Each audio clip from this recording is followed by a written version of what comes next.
அனைவருக்கும் வணக்கம். திருப்புகழ் பாடல் 8 திருப்பரங்குன்றம். உனை தினம் தொழுது அப்படிங்கிற அந்த பாடல் வரிகளுடைய விளக்கம் என்ன அப்படிங்கிறத பார்க்கலாம்.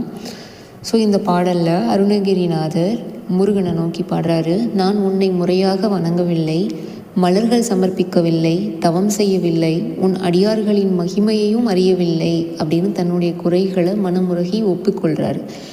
மரண நேரத்தில் யமதூதர்கள் வந்து துன்புறுத்தும் அந்த பயங்கர தருணத்தில் மயிலின் மீது ஏறி வந்து தன்னை காப்பாற்றுமாறு முருகப்பெருமானிடம் வேண்டுகிறார்.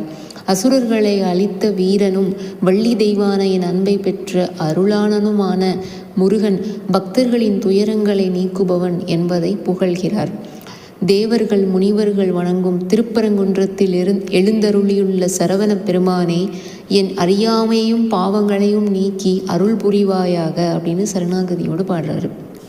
அதாவதுங்க, தகுதி இல்லாவிட்டாலும் உண்மையான மன வருத்தத்துடன் முழு சரணாகதியுடன் இறைவனை நாடினால் அவரது அருள் நம்மை நிச்சயமாக காப்பாற்றும். ஓம் சரவண பவ. நன்றி, வணக்கம்.